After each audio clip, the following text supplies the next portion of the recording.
dejar con ustedes al pastor, al doctor Yesid Triana, que nos va a bendecir durante esta noche con esta exposición. Disponga su mente, su corazón y también disfrute de esta bendición que Dios nos concede en esta noche. Adelante, mi hermano Triana. Bueno, muy buenas tardes para todos ustedes. Con mucha alegría, ¿verdad? Y agradecimiento por su invitación. Muy contento de estar acompañándolos. Espero pues ser bien escuchado, que nos funcione bien el sonido y todos los demás elementos tecnológicos. Muy bien. Y pues pensando un poco en cómo compartir con ustedes este tema contextual de la Biblia, pues les quería decir que desde mi trabajo en la Corporación Universitaria Minuto de Dios, donde tenemos un programa de ciencias bíblicas que hacemos un proceso de formación ecuménico bastante interesante, pues nos hemos ido preguntando por un tema que es el de las hermenéuticas contextuales. Y desde ahí queremos como construir nuevos referentes también de lectura de la Biblia. Pues para nosotros que llevamos un tiempo en esta pregunta, ¿cierto? De cómo hacer más asequible el mensaje de la Biblia para nuestras comunidades, pues siempre es un desafío. Yo sé que para todos ustedes, asistentes también, en sus hogares, en sus procesos formativos, está esa pregunta, ¿cómo nos acercamos más al texto y cómo dejamos que el texto también se acerque más a nosotros? Entonces, estamos seguros que ya hemos recogido como un camino bastante largo, digámoslo así, de la exégesis, y a la vez también estoy seguro que se van a abrir nuevos caminos, que son los que estamos haciendo todos nosotros a partir de nuestro intercambio, de nuestra oración, de la pastoral que estamos realizando, el compartir en las comunidades. Entonces, creo que hay no solo algo que recoger como fruto, sino también aportar a todos ustedes. Bien. Entonces voy a compartirles pantalla, estaré presentando, pero no de manera muy extensiva, estas diapositivas, que son más bien algo para que ustedes se fijen en el texto muy corto, porque trataré más bien de hablar con ustedes, de ver de qué manera también integramos un poco los textos bíblicos a este ejercicio. Cuando pues me comunicaron la idea de participar en este encuentro con ustedes, con esta conferencia, tenía un tema un poco complejo en una expresión y Marian me dijo, bueno, vamos a ver cómo podemos llegar con un lenguaje más sencillo y a la vez profundo, ¿cierto? Sin perder como ese rigor que todos tratamos de manejar y con el cual nos acercamos en esta tarde. Entonces de ahí surgió este tema, aportes comunitarios desde el análisis contextual de textos bíblicos. ¿Y por qué lo planteo así? Ya lo digo en primer lugar a nivel institucional, porque venimos desarrollando una perspectiva de hermenéuticas contextuales, pero también lo puedo comunicar, es como una experiencia personal que vengo trabajando ya desde el 2012. Entonces, es algo que se viene desarrollando. Recojo un poco mi experiencia formativa de ciencias bíblicas en Jerusalén, aunque ya les indicaré un poco los matices que trae esa formación técnica y cómo acá desde mi experiencia en la Uniminuto en Bogotá y también pues personal se ha ido integrando más a la vida. Eso creo que en términos nuestros también lo llamaríamos una conversión académica que es necesaria que todos la vivamos a lo largo de nuestra existencia y de nuestra formación. Entonces hay tres elementos importantes en este título. El primero es aportes comunitarios, o podríamos decir mejor, aportes a la comunidad. ¿Y cómo entenderíamos esa palabra comunidad? Pues vamos a irlo desarrollando a lo largo de este diálogo, porque para mí está en el centro la comunidad, ¿sí? No vamos a hacer como distinción entre comunidad, texto, cuál es el centro, Jesucristo, la Biblia, bueno, sino hablando de unos destinatarios a quienes está específicamente dirigido el texto bíblico, las comunidades lectoras, bien entendidas como los destinatarios intrínsecos del texto o extrínsecos también los denominamos, y los destinatarios implícitos que somos nosotros. Estas son las comunidades. Y lo denomino comunitarios porque se trata de una lectura en comunidad, no una lectura individual de la Biblia. Creo que para mí ha sido ese el mayor aprendizaje. Y ahí en el centro tenemos eso de análisis contextual. Es un término que se ha ampliado bastante. Podría decir que a nivel tanto de Antiguo como de Nuevo Testamento se viene trabajando muchísimo en las últimas décadas y encontramos variados ejercicios, trabajos desde diferentes latitudes, grupos de trabajo bíblico, de investigación que están desarrollando toda esta perspectiva contextual. Podría decirles que la propuesta mía no es novedosa, trato de recoger muchos elementos que he ido aprendiendo de todos estos expertos en contextos y a la vez pues intento dar algún aporte. Y lo denomino textos bíblicos en tercer lugar, tercer concepto, porque cada texto tiene un contexto y son en su particularidad muy ricos para nosotros. Estamos llamados a leer, ¿sí?, un texto en todo su conjunto narrativo dentro de una unidad, dentro de un libro, bien sea del Antiguo o del Nuevo Testamento, y dentro de un bloque literario.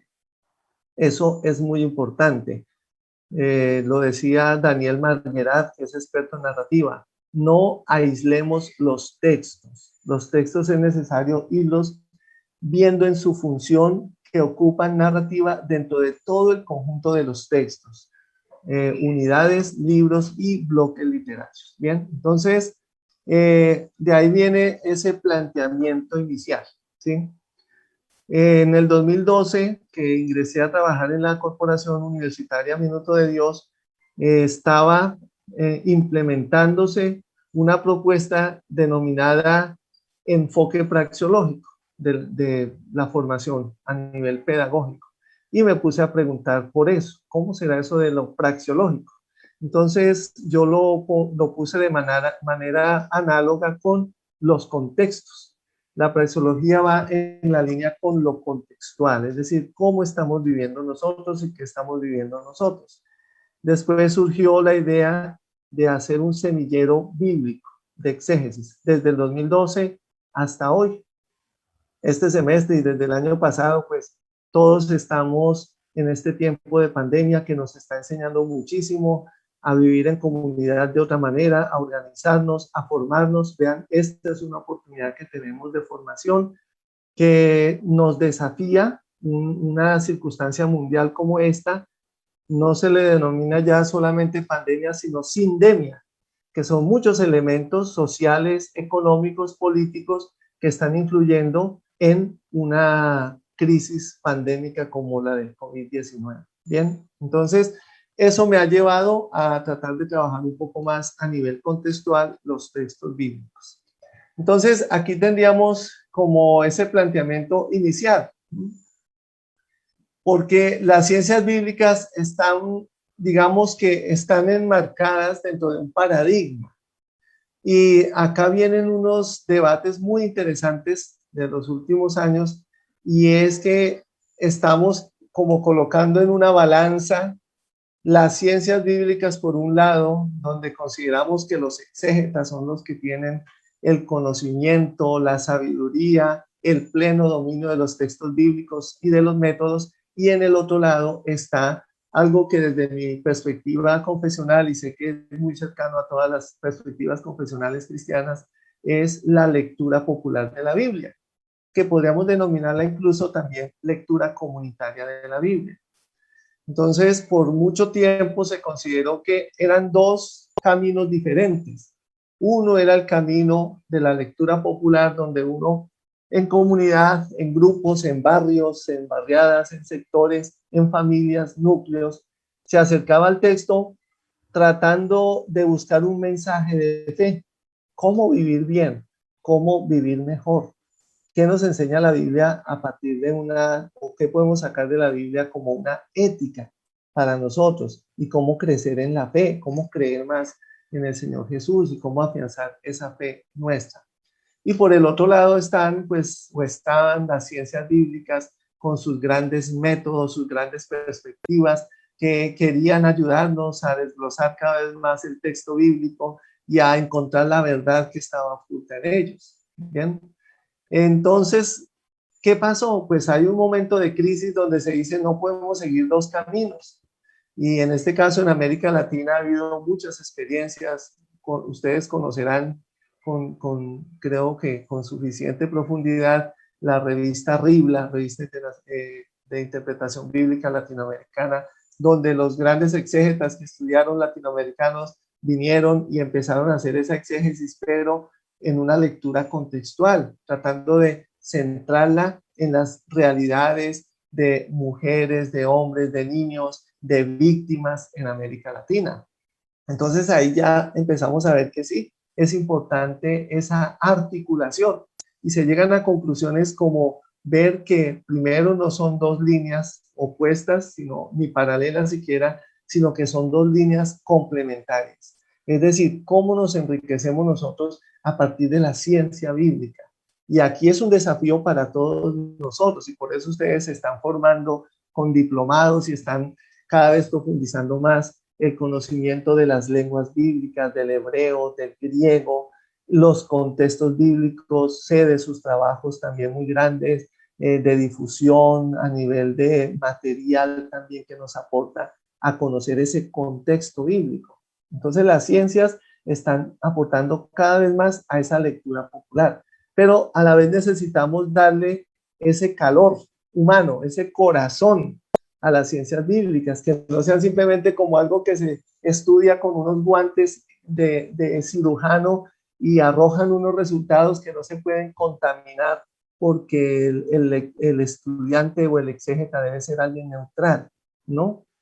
Los exégetas, los biblistas, nosotros, la comunidad, interpretamos la Biblia desde nuestra perspectiva de vida. Eso es muy importante tenerlo en cuenta. No hay lectura neutral de la Biblia, no puede haberla, porque cada lectura se apoya en la manera de cada persona, en su cultura.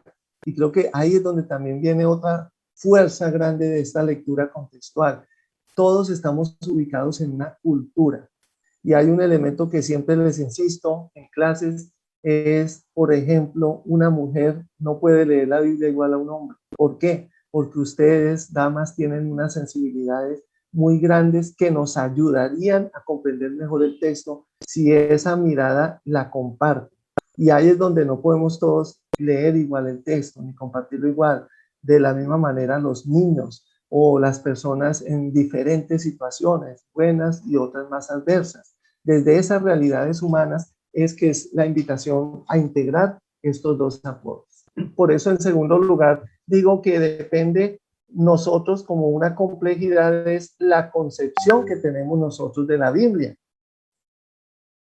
Podría decir que estamos tratando de tener algunas direcciones muy claras hacia dónde vamos con la Biblia, pero no todos las decimos, yo pienso igual como para ti que es la Biblia o para mí que es la Biblia. No pensamos lo mismo.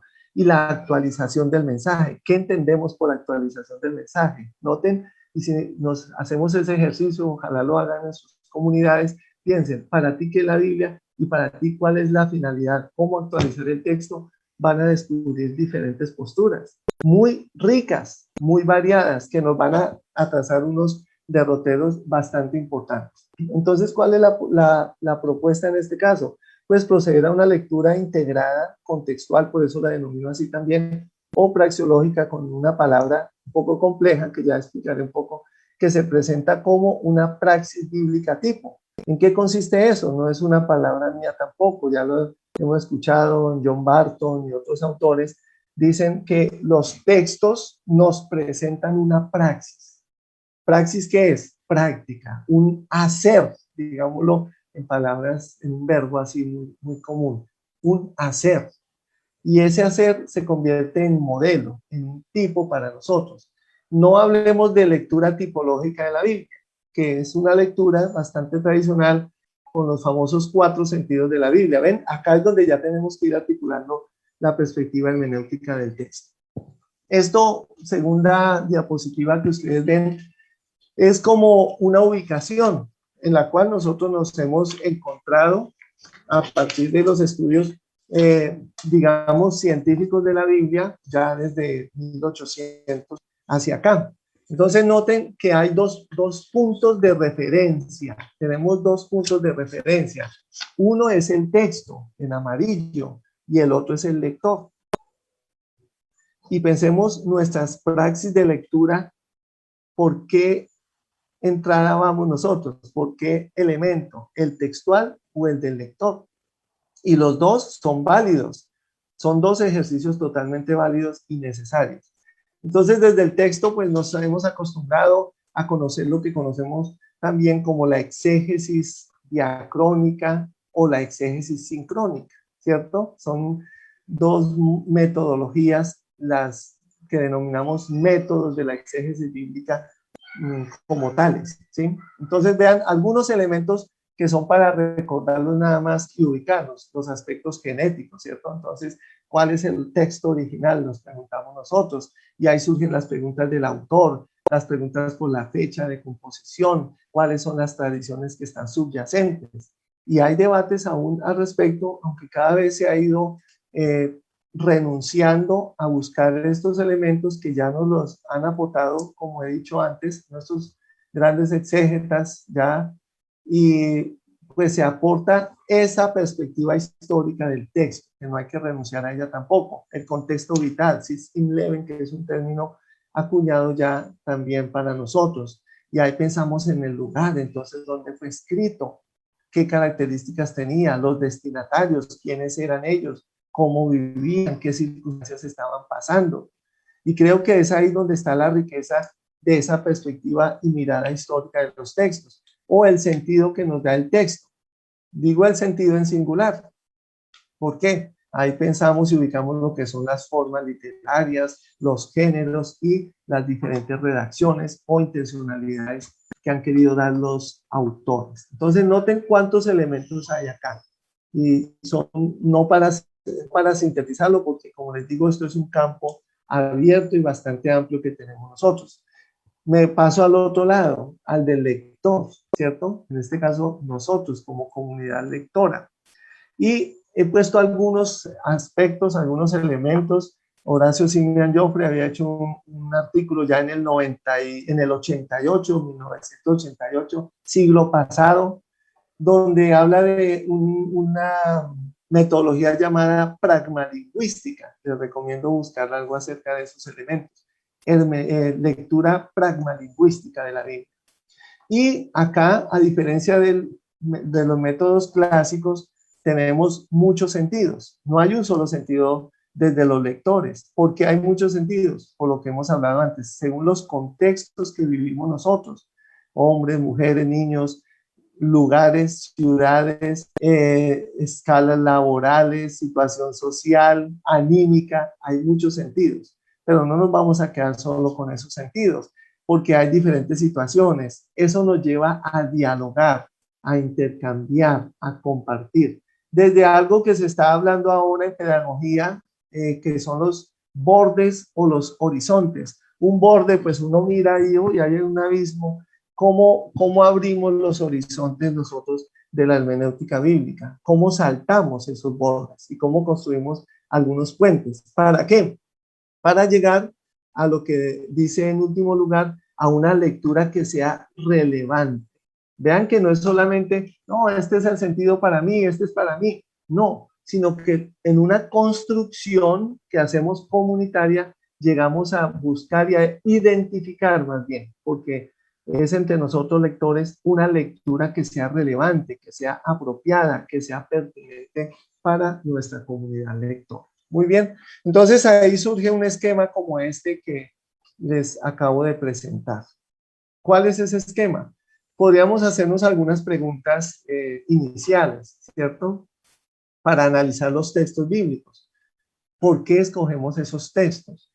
En algunos casos ya tenemos orientaciones de nuestros guías espirituales, guías pastorales, de escuelas, de instituciones de formación bíblica, donde nos presentan unos itinerarios formativos. Vean que normalmente nosotros estudiamos la Biblia, decimos, yo voy a estudiar Biblia. ¿Cómo comenzamos? Vamos a estudiar Pentateuco, vamos a estudiar históricos, vamos a estudiar sapienciales y salmos, o vamos a estudiar sinópticos y cartas de Pablo.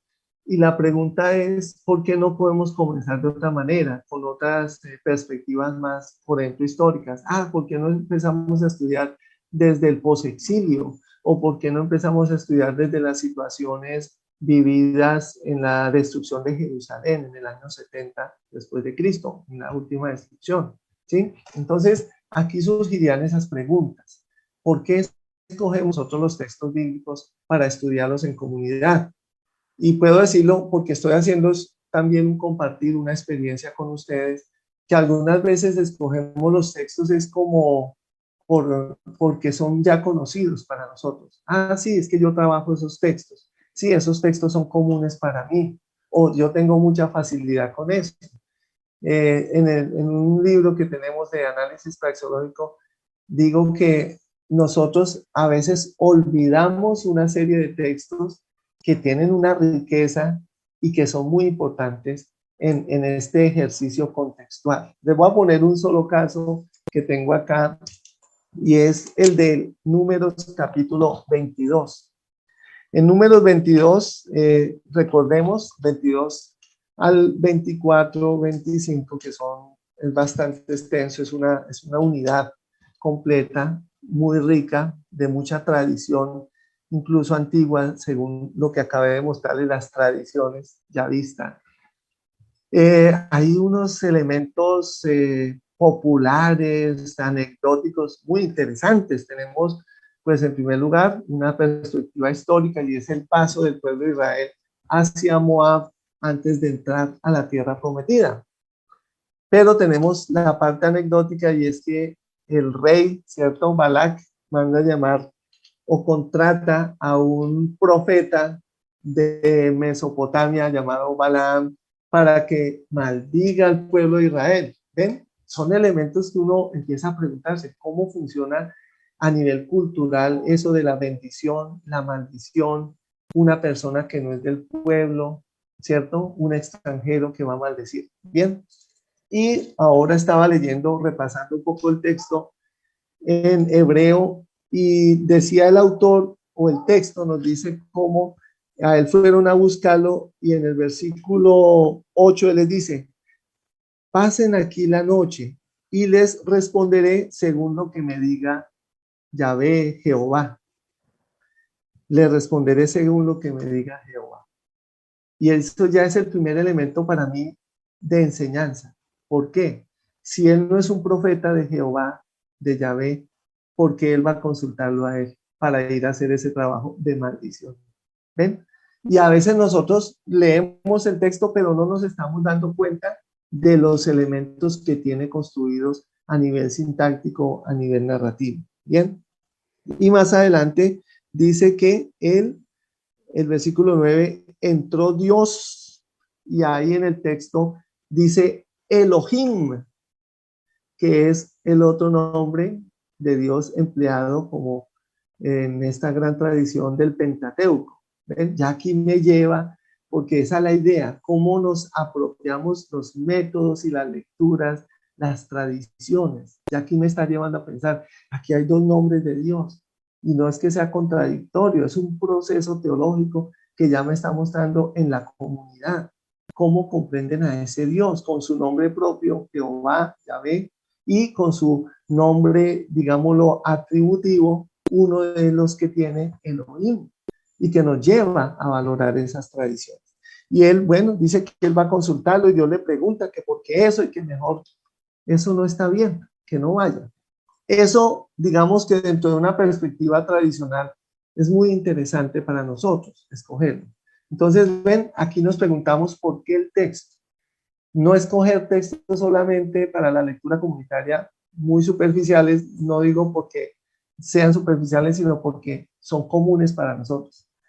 Toda la Biblia es útil para enseñar, para instruir, ¿cierto? Para abrirnos los caminos. No busquemos solo textos ya trabajados.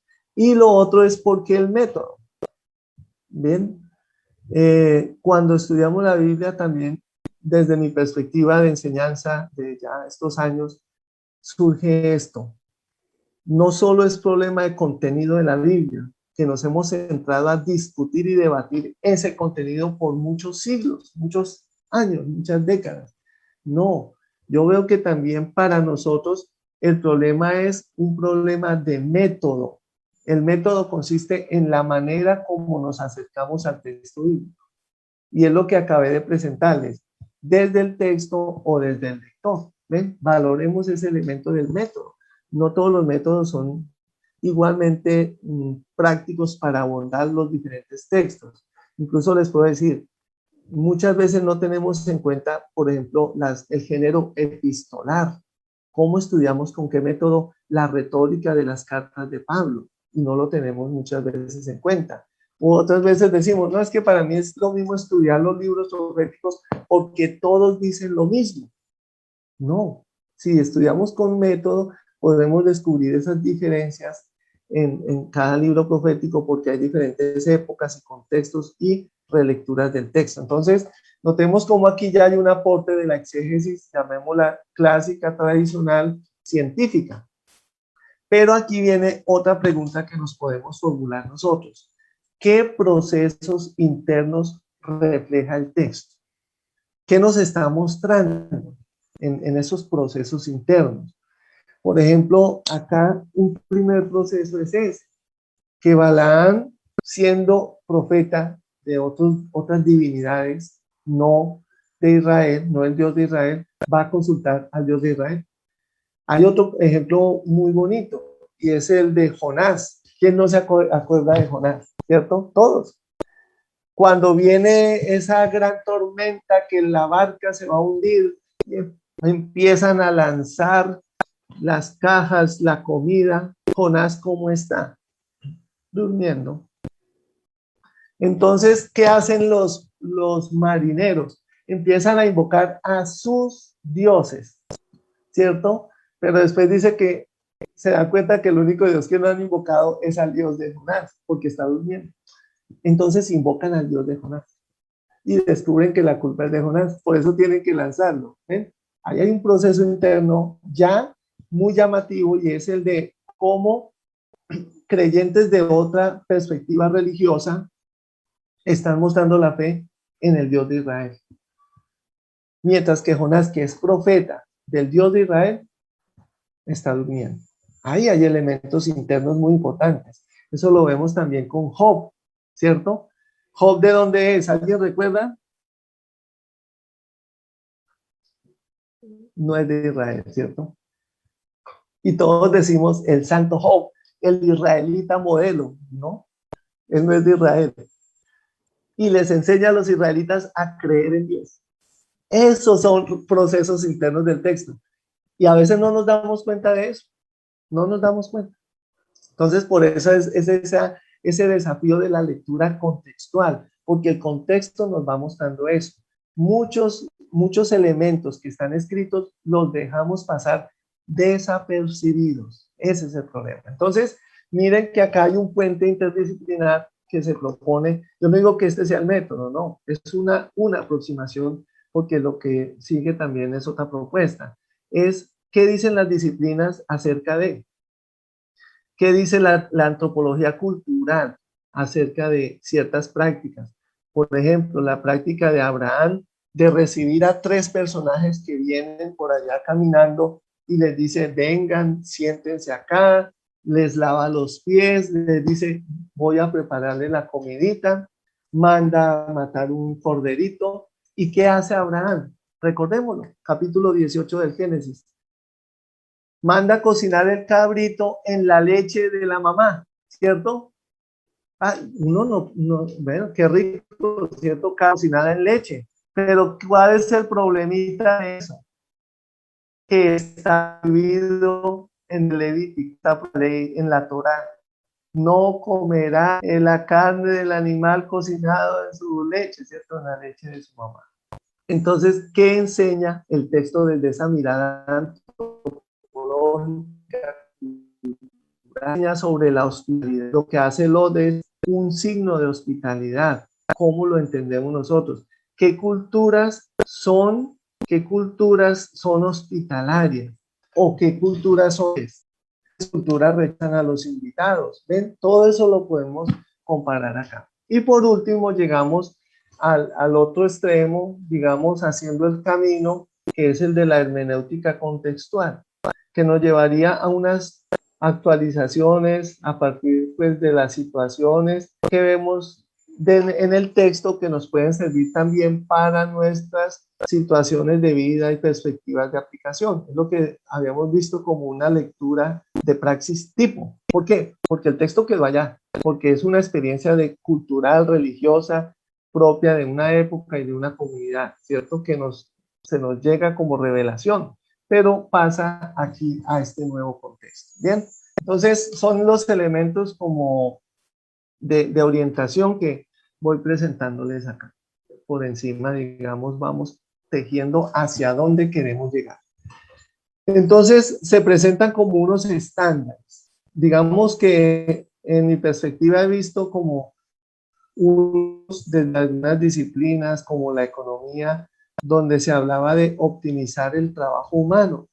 Después pasó a hablarse del buen vivir. Y ahora hay en filosofía muchos diálogos sobre cuidado creo que muchos de ustedes están relacionados en campos de medicina, en campos que tienen que ver con el bienestar humano. Hoy se habla mucho del cuidado de sí, del bienestar humano.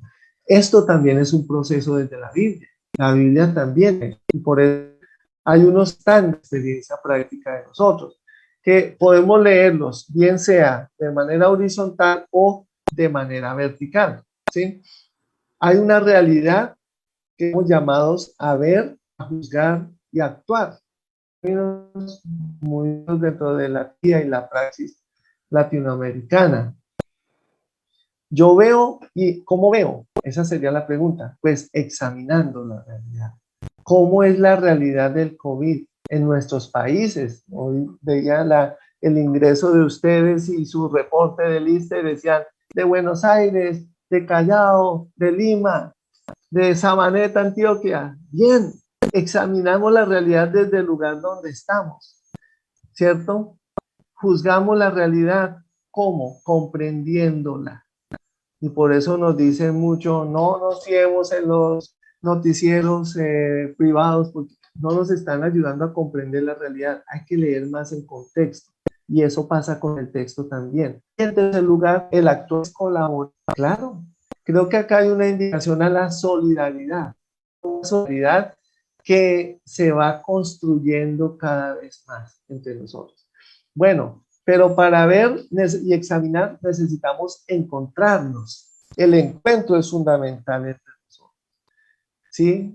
Por eso les decía al comienzo, hablamos de lectura comunitaria, porque no puede ser individual. Esta lectura de la Biblia siempre es comunitaria y en segundo lugar es individual, porque ya luego la Biblia me aporta a mí, pero pasando por el filtro que se llama comunidad, que ayuda a ver, a comprender el texto. Y luego lo leo personalmente. También habrá otras posturas de primero una lectura individual y luego una lectura comunitaria. El juzgar también implica un ejercicio de verificación. ¿Será que yo sí he estudiado bien el texto bíblico? ¿Será que sí estoy viendo bien la realidad? Estoy como de pronto polarizado. Vean, en nuestros países no son realidades muy diferentes de esas polarizaciones políticas a las que nos llevan, pero eso todo se verifica, ¿cierto? De una manera consciente, pero siempre comunitaria, porque es la comunidad la que nos ayuda. Por eso hablaba al comienzo de un centro de la comunidad. Y el compromiso es el actuar. Claro, todos estamos comprometidos.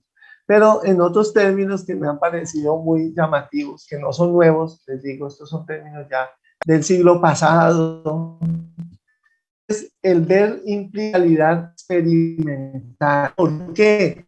Porque somos nosotros los que experimentamos, los que vivimos esta realidad. Les voy a comentar una experiencia de hoy, unos colegas que hicimos reunión de facultad y decían algunos, el problema más grande que he tenido como complicaciones es que mi papá, que tiene 87 años, es de una tradición citadina muy fuerte y él tiene que todos los días salir de su casa en Bogotá e irse al centro de Bogotá a darle una vuelta a San Victorino, que es un lugar muy típico, quienes conocen Bogotá podrán recordarlo, y después regresar a la casa. Y un señor de 87 años, que ella dice, yo no sé cómo nos toca cuidarlo mucho, pero es que es la experiencia de nosotros la que cuenta. Para este abuelo cuenta que él tenía sus amigos y muchos se han muerto. Y él va a ver a quienes se encuentran, los saluda y se regresa, porque la experiencia, la que pasa por el texto, no es aquí la ciencia bíblica, ¿ven? Ahí está la diferencia en lo que quiero compartir. Luego hay una realidad que se transfigura en la fe, eso es el juzgar. ¿Por qué?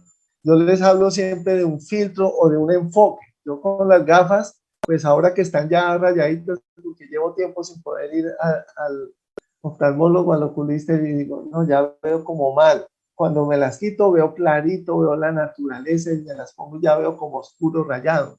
¿Por qué? Eso también es el juzgar para nosotros desde el texto. Hay que transfigurar la realidad, pero esa realidad se transfigura gracias a la fe. Por eso también una lectura científica sin comunidad, pues no tiene sentido. Y el actuar, vean que también es transfiguración, pero una transfiguración que se da gracias a la caridad. La caridad, solidaridad, el servicio al hermano, y en eso el Nuevo Testamento, por ejemplo, los textos de Hechos de los Apóstoles son muy importantes. Bien, esto requiere unos criterios, unos presupuestos, y esos presupuestos aquí propongo 3, no son los únicos, además. Hay un presupuesto básico que es antropológico y siempre lo propongo de la siguiente manera. Depende de la manera como veamos al ser humano, así es nuestra lectura de la Biblia. Si vemos al ser humano solo como un ser sujeto del pecado, víctima del pecado, pues nuestra antropología y nuestra lectura bíblica va a ser siempre pesimista y negativa. ¿Ven? Si vemos al hombre con la gracia de Dios redimido o en camino de esa salvación que hemos heredado por la muerte de Cristo Jesús, pues nuestra lectura de la Biblia va a ser marcada también por la esperanza. Noten esos énfasis que podemos ver. Y no es solo nuestra lectura antropológica, es que ya en los textos bíblicos hay miradas antropológicas, ¿sí? Ya las podemos descubrir nosotros. ¿Cómo es la antropología en la Biblia? ¿Cómo vemos o hacemos un análisis antropológico de los pasajes de Adán y Eva, de Caín y Abel, de Noé y la humanidad en el tiempo del diluvio? ¿Ven? Eso nos invita a formarnos una mirada antropológica, yo diría sana, equilibrada, pero abierta y sobre todo confiada. Hay que confiar en el hombre, ¿cierto? Porque somos imagen y semejanza de Dios. Entonces, ese primer presupuesto siempre insisto en él. Segundo, que estamos haciendo un discurso sobre la acción. Vuelvo y lo repito, no nos estamos apoyando solamente en la ciencia bíblica como tal, sino que estamos en la ciencia bíblica con la praxis, con la acción nuestra. Por tanto, el primer momento, una base de la teología, el primer momento no es pensar, ¿cierto? Ay, yo voy a pensar, mire cómo queda uno de tanto pensar, ¿cierto? De tanto pensar la Biblia se acaba uno el cabello. No, es primero la acción en el texto bíblico. Cómo se plantean acciones, miradas transformadoras, como habíamos dicho en el cuadro anterior en tercer lugar. Y el tercer presupuesto es que se nos implica un proceso. Esto es un proceso. En clases decimos, profe, ¿cómo va a hacer un análisis de esto? No, un proceso. Ninguno de nosotros nació aprendido, ¿cierto? Todos tenemos que ir creciendo en el texto bíblico, pero a la par debemos ir creciendo en el conocimiento del ser humano, de los métodos, de las ciencias bíblicas. Bueno, entonces aquí luego de este cuadro, por ejemplo, de la burra de Balaam, así lo titula aquí mi Biblia, en el capítulo 22 de Números, versículos 22 y siguientes. Entonces, tenemos algunos elementos como el de Balaam, que va con 2 jóvenes, ¿sí? en ese versículo 22. ¿Y quiénes son esos jóvenes? Yo los propongo acá como dos aprendices, viendo de Balaam, viéndolo a él. Y creo que en el camino jóvenes, que en algunas Biblias se traduce como siervos. ¿Por qué? Vean otra riqueza del hebreo. Porque la palabra siervo y la palabra joven es igual en este caso, en este texto de Números 22. Entonces, los jóvenes son aprendices y eso somos nosotros también. Entonces, vean que estamos haciendo ese discurso sobre la acción, no de la teoría. Dios le dice a Balaam, ve y di estas palabras. No, ahí no hay ningún discurso, ahí hay una acción. Y viene toda una pelea de burrita, ¿cierto? La pobre burrita que le ha sido fiel todo el tiempo y él la golpea y la golpea y la golpea. ¿Por qué? Porque no ha entendido el proceso. Un proceso que es el de descubrir. Si mi burrita está esquivando el camino, les invito a que lean completo el texto hasta el versículo 35. Si mi burrita está esquivando el camino, ¿por qué lo hará? Entonces yo ahí pongo una nota muy interesante. Es necesario estar dispuestos a dejar que una burra nos hable. ¿Por qué? Porque nosotros somos los que creemos que tenemos el conocimiento bíblico. Y es así. Todos podemos aportar, porque esas perspectivas contextuales nos enriquecen. Y por último, el proceso lo lleva a Balaam a reiniciar y darse cuenta cómo debe caminar. Entonces, todos vamos en ese proceso.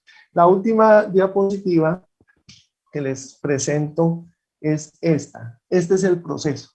A partir de la anterior, este es el proceso.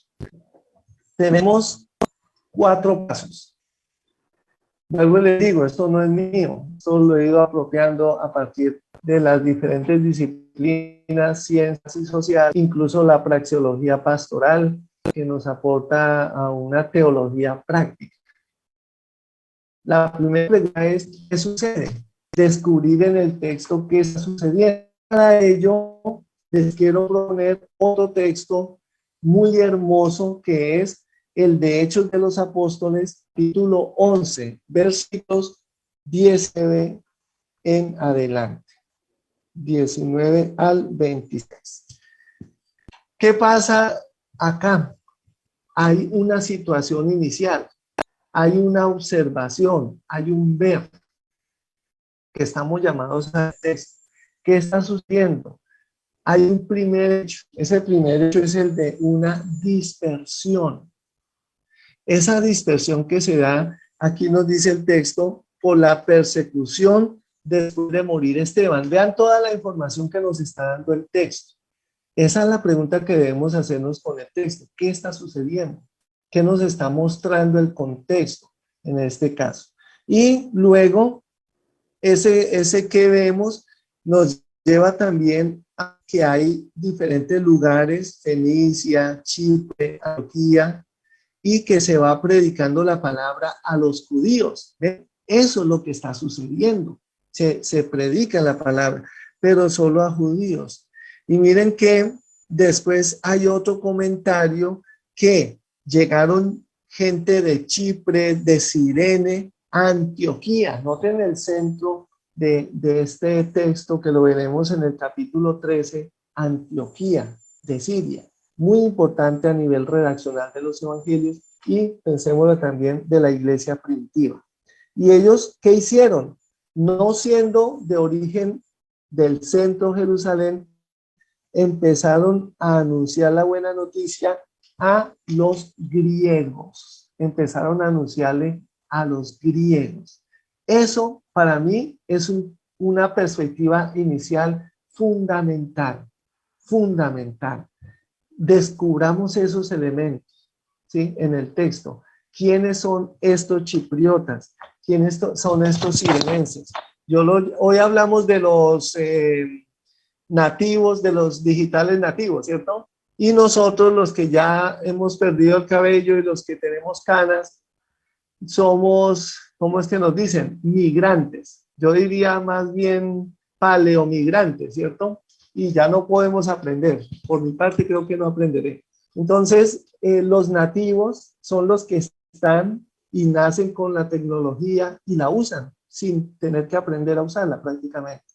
Y estos son los nativos de Chipre y Cirene, que no habían recibido un anuncio desde el centro, pero empiezan a anunciar a otros nativos griegos. Para mí eso es fantástico, descubrir eso en el texto, que si miembros de la comunidad evangelizan a los vecinos de otras comunidades y empiezan a anunciarles a ellos, digámoslo así un poco bruscamente, sin pedir permiso, como dijo Pablo cuando fue allá a Jerusalén, sin pedirle permiso a Pedro ni a Santiago, yo me fui a anunciar el evangelio. Eso es lo que sucede. Después la segunda pregunta que nos podemos hacer es, ¿qué puede hacerse? Que es el juzgar, que nos ayuda a ver como una praxis, también una hermenéutica, una lectura del qué se hace o qué está sucediendo. En ese es la siguiente parte del texto. Dice que los de Jerusalén, ay Dios mío, se complica todo. Los de Jerusalén se enteraron que los de allá, los nativos evangelizadores, estaban anunciando, digámoslo acá, sin permiso de Jerusalén. Bueno, ¿y eso es qué están haciendo anunciando acá? Si nosotros no les hemos enviado a nadie. Entonces, por ello, deciden enviar a nuestro amigo Bernabé. ¿Ven? Eso es lo que pueden hacer ellos. Bueno, vamos a fiscalizar.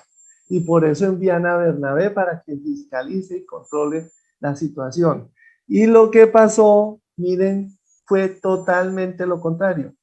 Yo les invito a que también lean mucho este texto, porque Bernabé al llegar se puso, fue contento. Ah, eso está bueno acá. Vamos a hacer un banquetico para celebrar que ustedes están evangelizando sin permiso de nosotros, no hay problema, pero lo están haciendo muy bien.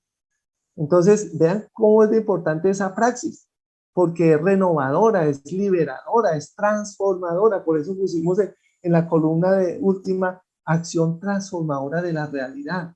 Con la fe, claro, es desde la fe que se transforma. Y se da una nota de quién es Bernabé. El solo nombre de él significa, pues, hombre de la exhortación. No olvidé bien la definición técnica, pero es el hombre de la exhortación, ¿cierto? Eso es Bernabé.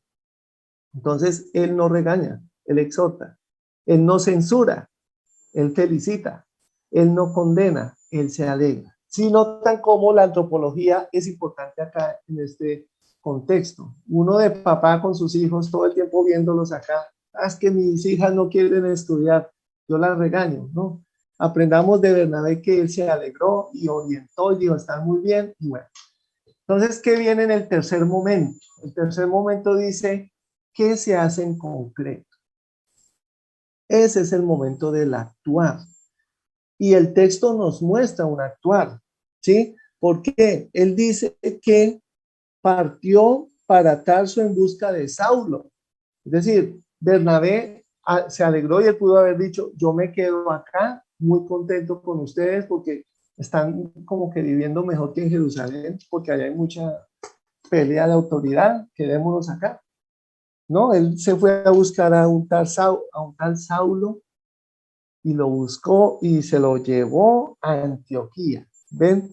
Y estuvieron juntos un año en aquella iglesia, instruyeron a la muchedumbre. Noten cómo es de importante eso, el hacer. Claro, nosotros decimos, bueno, oramos al Espíritu Santo, nuestra comunidad ha ido madurando con el discernimiento, con la lectura de la realidad. Es decir, los dos pasos anteriores son fundamentales para eso, para esta transformación, para este hacer concreto. Y podemos ser testigos, ustedes y yo, del fracaso de algunas comunidades que se han vuelto solo grupos, pero no crecen, no avanzan. Y tal vez este tiempo de pandemia fue como ese desafío para decir quiénes sí estábamos haciendo o realizando ese hacer, pero cimentados en un análisis de la realidad desde la Sagrada Escritura también. Por último, que es lo más importante, cerrar con una reflexión.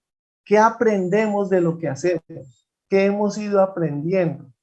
Y vean que en este aprender también de Bernabé, él fue a buscar a otros nativos, como Pablo. Ahí ya lo había leído en el texto.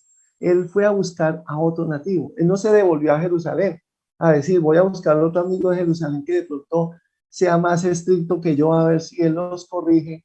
No, él se fue a buscar a otro nativo, Saulo a otro lugar. Y entre los dos recuerden todo ese proceso evangelizador tan maravilloso que realizaron. ¿Qué quiere decir esto? Que nuestra lectura contextual del texto nos invita siempre a estar revisando la manera como lo leemos, pero también los resultados que nos da esta lectura. ¿Ven? Es decir, debemos evaluar cómo leemos el texto y los resultados que nos da esa lectura. Pero otro elemento, que es el que a mí más me llama la atención al hablar de estos elementos contextuales, que en el texto mismo, en los textos mismos, ya encontramos estos procesos transformadores. Es decir, yo no es que el texto me dice esto para que yo lo haga y yo lo aplique acá. No, el texto mismo hace todo un proceso de ver, de juzgar, de actuar, y la última parte se le llama devolución creativa. Yo lo denomino observación, problematización, intervención y prospectiva, porque es aprender. Eso ya está en los textos. Esa es la diferencia con una lectura hermenéutica más tradicional, que leemos el texto y lo actualizamos. No, el texto yo no necesito actualizarlo. ¿Por qué? Porque ellos realizan su vida, solucionan sus problemas de fe, de contextos sociales, políticos, etcétera, y nos enseñan cómo hacerlo. Ahora, nosotros debemos hacer lo mismo acá, en el hoy. Ver, juzgar, actuar y hacer reflexión. Y nos apoyamos en lo que el texto nos está aportando. Estas son las enseñanzas del texto, que podemos evangelizar a nuestros hermanos desde acá. Yo, siendo paleomigrante, puedo evangelizar a otros paleomigrantes, pero también puedo dialogar con los nativos, aunque sea un campo retador para mí. Pero nativos pueden evangelizar nativos. Yo puedo alegrarme con lo que están dando resultados los demás. ¿Ven? Ahí estamos aprendiendo del texto, pienso yo, de una manera práctica para nosotros. ¿Sí? Ese es el elemento, yo diría, más contextual que se nos está aportando. Bien, no sé si ya con eso es suficiente. Pero vamos a pasar ahora a un momento muy especial, porque ya el doctor Jorge Triana nos ha compartido esta conferencia que nos habla sobre un análisis contextual de los textos bíblicos, aportes comunitarios desde el análisis contextual de los textos bíblicos. Y estamos agradecidos, doctor Jorge, con esta exposición, pero aquí hemos recibido en el chat preguntas de los participantes y quiero plantearle una de uno de precisamente de los que le han escuchado. Él se llama Limuel, así aparece en el chat su nombre, y dice de la siguiente manera: buenas noches, la pregunta que hago es la siguiente, dice él, ¿es la Biblia debe adecuarse al contexto actual o es el contexto actual el que debe adecuarse a la Biblia? Bien, gracias, Wenceslao, gracias, Limuel. Yo diría que ni una ni la otra. ¿Por qué? Nosotros nos acercamos al texto bíblico con todo el respeto, es decir, ahí debemos adecuarnos al contexto bíblico, ¿cierto?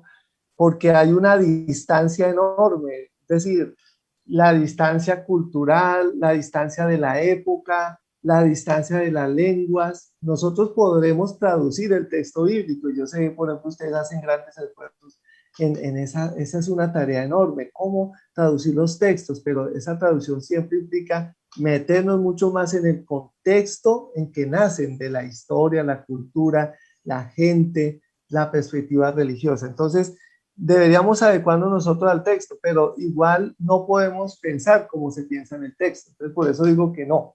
Y el texto, digamos, si yo modifico el texto en su estructura, pues ya estoy cambiando, porque esto es un efecto también, llamémoslo lingüístico. El texto se nos da hermenéuticamente a nosotros. y en el ejercicio de la hermenéutica nosotros lo apropiamos, no lo transformamos, digámoslo, en su estructura lingüística como tal, sino que ya se nos presenta como una obra que podemos actualizar nosotros. Yo diría más bien que lo que debemos hacer es un diálogo.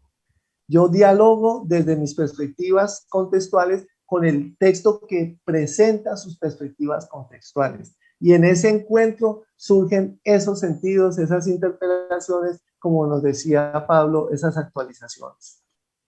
Gracias, Jorge. Entonces, de manera concreta, la propuesta que nos invita es a un diálogo enriquecedor. Tenemos otra pregunta, doctor Jorge, y se la quiero compartir. Es de parte de uno de los participantes. Aparece con el nombre de Martín Balta, de Perú, y él dice lo siguiente. Bueno, aquí en esta pregunta ya se remite a un episodio del texto bíblico de Génesis.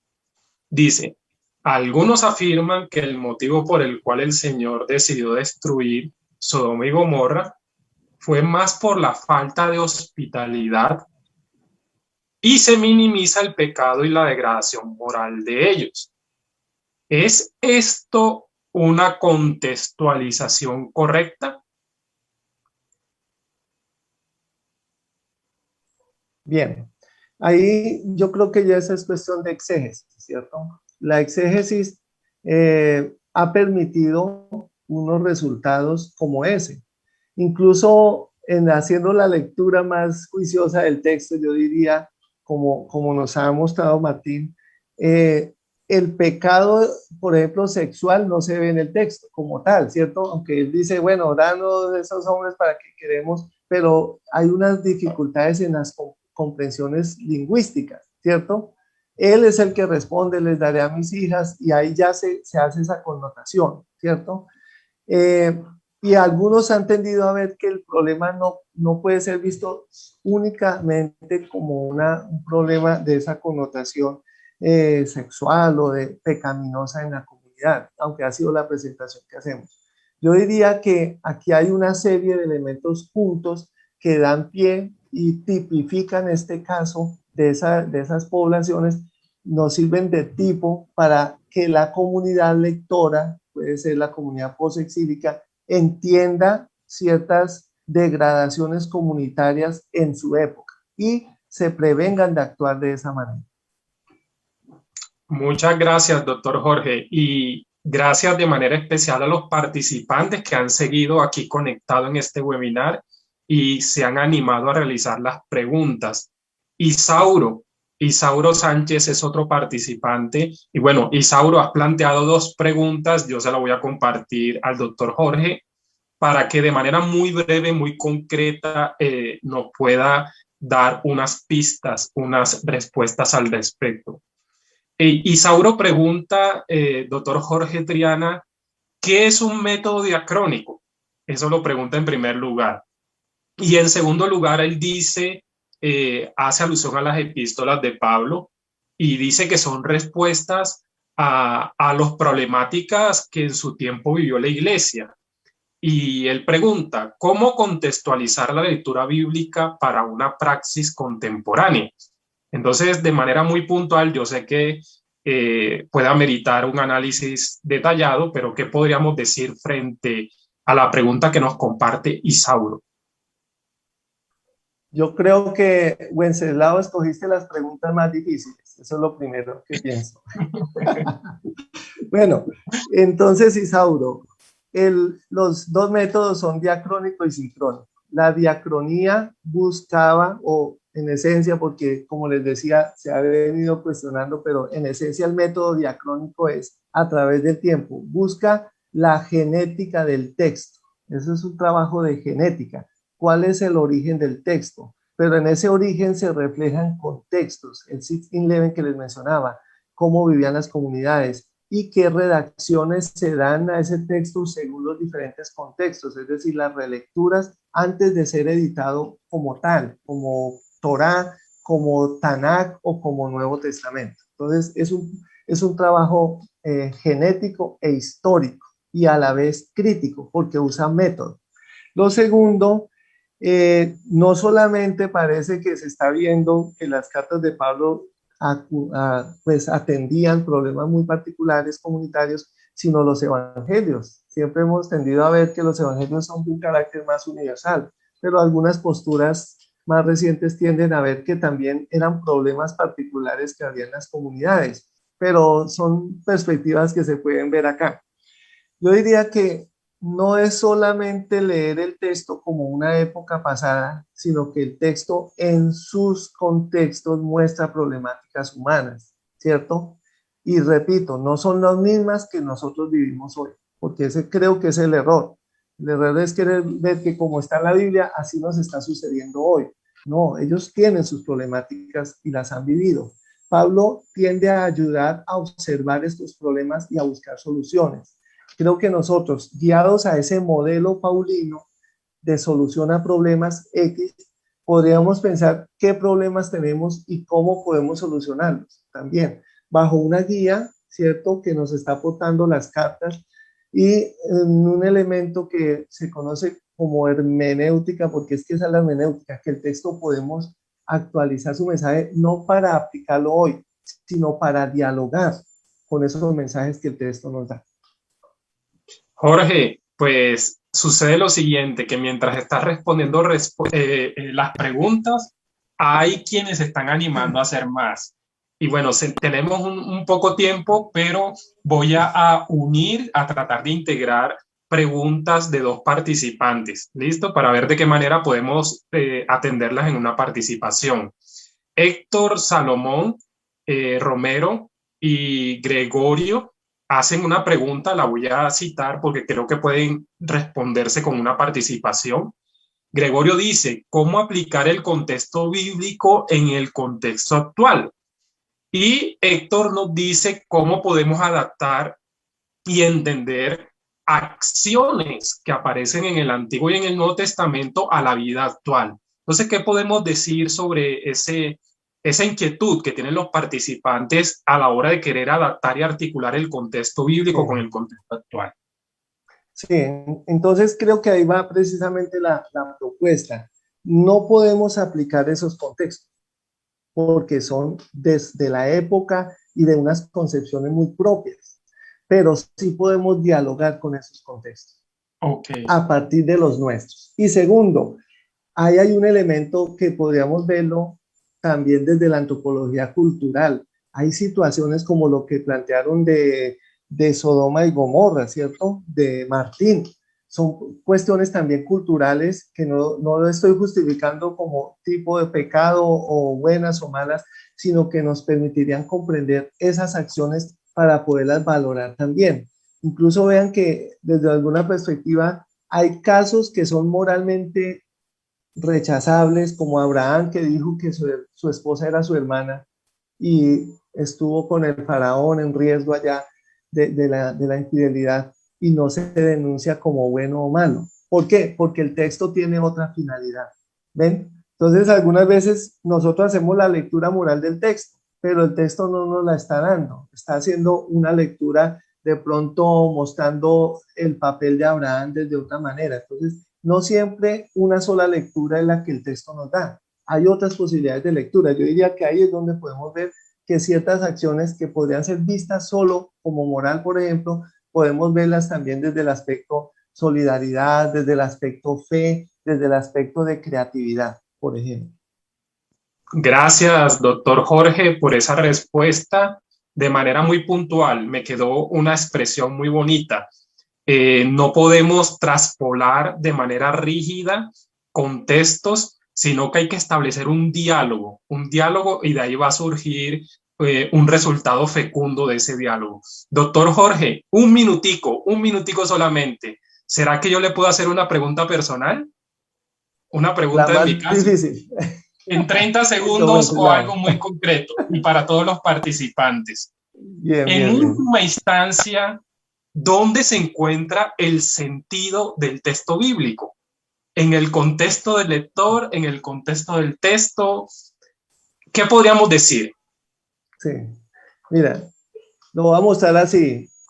El texto da un sentido según la diacronía, que es el que quiere mostrar el autor, ¿cierto? Según eso, el autor nos da un sentido, lo que quiso decirle Pablo a la comunidad.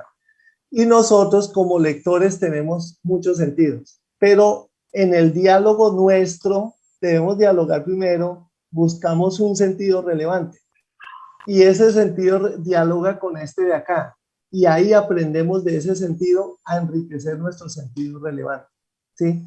Para aportarle a la praxis nuestra, ¿sí? Y el texto quedó con su sentido para nosotros, pero acá nosotros enriquecimos nuestro sentido para una praxis transformadora, como es el término que hemos utilizado.